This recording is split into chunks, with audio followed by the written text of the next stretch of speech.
Welcome to GigaMe React's most commonly asked interview series. Today we will discuss reusable tooltip functional components.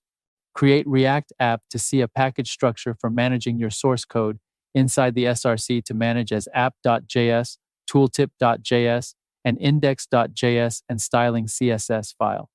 To create a tooltip in React.js, you can utilize a library such as React Tooltip.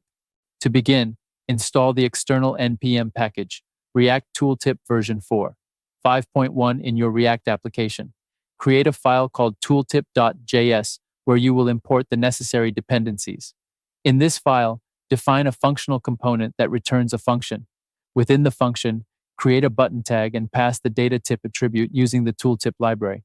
Next, navigate to the app.js file and import the tooltip.js component. Call this component from within the app component. Then, proceed to the index.js file where you will render the React app in the virtual DOM. Finally, run the application in your browser. Upon hovering over the designated button, you should see a message displayed from the tooltip. The interviewer expects an innovative approach from you, such as proposing reusable functionalities to solve problems efficiently and effectively. We can demonstrate reusable functionalities in React by creating a tooltip.js file. In this file, import the tooltip.css file and define a functional component. This component should accept props such as text and children. In the return function of the component, create a div element with a class selector of tooltip container.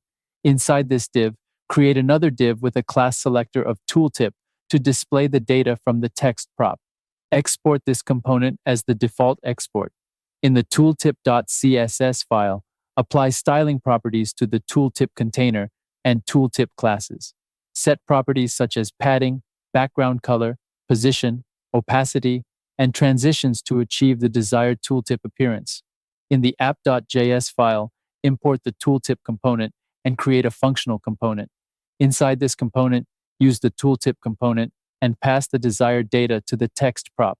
Export this component as the default export.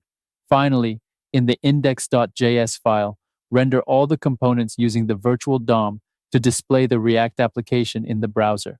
When hovering over the Hover Me button, you should see the message, "This is a tooltip" displayed. The interviewer is seeking your expertise in providing real-time scenario approaches, specifically focusing on API call functionalities. We can demonstrate reusable functionalities in React by creating a tooltip.js file. In this file, import the tooltip.css file and define a functional component.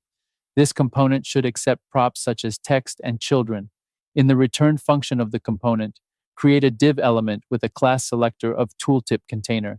Inside this div, create another div with a class selector of tooltip to display the data from the text prop. Export this component as the default export. In the tooltip.css file, apply styling properties to the tooltip container and tooltip classes.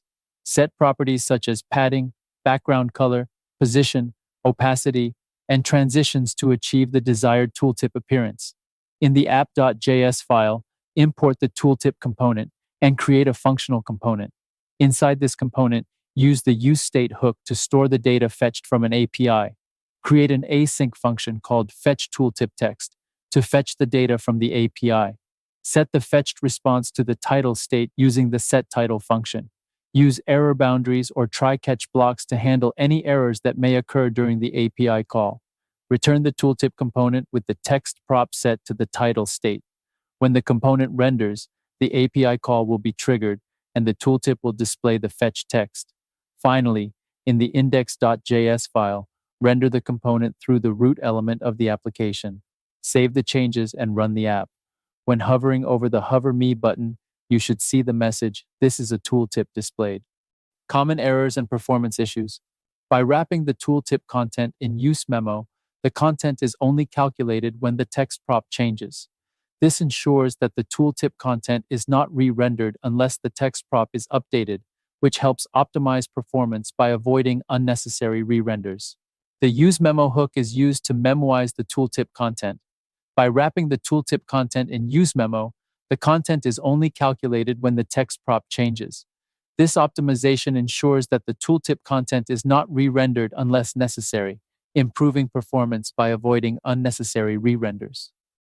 React Tooltip accepts HTML strings, not components. The code uses React Tooltip to create a tooltip with HTML content.